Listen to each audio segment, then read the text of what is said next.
मित्रांनो नमस्कार. आज 22 तारीख आहे आणि आज GSTमध्ये मेजर अपडेट आलेले आहेत. जुने स्लॅब्स जाऊन नवीन स्लॅब आलेले आहेत 5% आणि 18%चे आणि एक लक्झरी गुड्ससाठी 40%चा.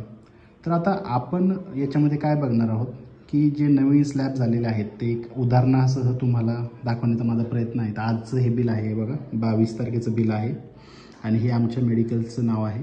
तर ह्याच्यावरती आम्ही जे बिल घेतलेलं आहे तर पहिला जो 12% आयटम होता, हे 2 नंबरचा आयटम तुम्ही बघू शकता.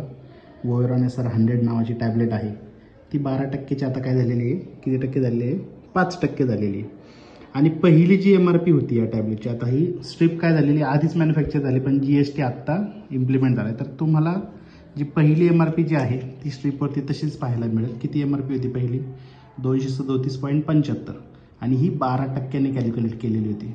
आता हा तर डिफरन्स झाला की आपण 237 रुपयाला पहिले विकायचो. मग आता कस्टमरला बेनिफिट्स कसं मिळेल, तर ह्या बेनिफिटमध्ये 5%ने त्याचं नवीन बिलिंग झालं आणि MRP किती झाली बिलामध्ये, 222.89, म्हणजे ऑलमोस्ट आपले किती 15 रुपये इथं कस्टमरचा एका स्ट्रीप मागं फायदा झाला.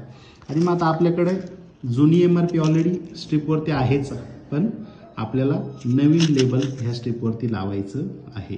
आणि जर तुमच्याकडे लेबलिंग सिस्टम किंवा ERP सिस्टम नसेल, तुमच्याकडे कॉम्प्युटर नसेल, तर हे तुम्हाला कॅल्क्युलेशनमध्ये लेस करून घ्यायचं आहे आणि त्यानुसार तुम्हाला आजपासून बिलिंग करायचं आहे.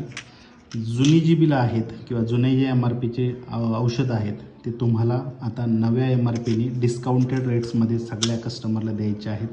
मग तुम्ही रजिस्टर्ड असा अनरजिस्टर्ड असा, तुम्हाला हा GSTमधला चेंज तुम्हाला तुमच्या व्यवसायामध्ये 100% करायचा आहे. जर हा चेंज तुमच्या व्यवसायामध्ये झाला नाही तर तुम्हाला हा पुढं जाऊन खूप त्रासदायक ठरणार आहे आणि बऱ्याच अंशी ह्या गोष्टीचा तुम्हाला तोटा येऊ शकतो. तुमच्यावरती जर धाड पडली तर तुम्हाला दंड पडू शकतो. GST काउन्सिलने वेगळे पथकं बनवलेले आहेत. ते पथकं हे चेंजेस नोटिफाय करणार आहेत. तर मग जुन्या आणि नव्यामध्ये ज्यावेळेला बदल होईल तर हे तुम्हाला नोटिफाय करून तुम्हाला हे करायचे तुमच्या व्यवसायामध्ये. किंवा माझा व्यवसायात कोणी लक्ष देत नाही असं तुम्ही गैरसमज करून घेऊ नका. तुम्ही जर प्रिंटेड बिल देत असाल तर 100% हे बदल तुम्हाला आजपासूनच करणं आवश्यक आहे. त्याच्याशिवाय बिलिंग करू नका. धन्यवाद.